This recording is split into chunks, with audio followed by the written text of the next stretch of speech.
Hey, Jim and I were just playing Xbox Kinect beach volleyball, and Jim managed to spike the light off the fan on the roof. So here's some video.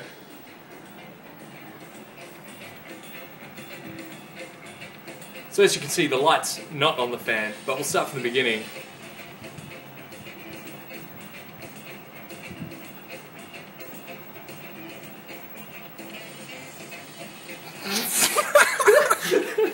And yeah, so there's glass all over the floor and no light in the fan. So kids, clear your play area before playing Xbox Kinect.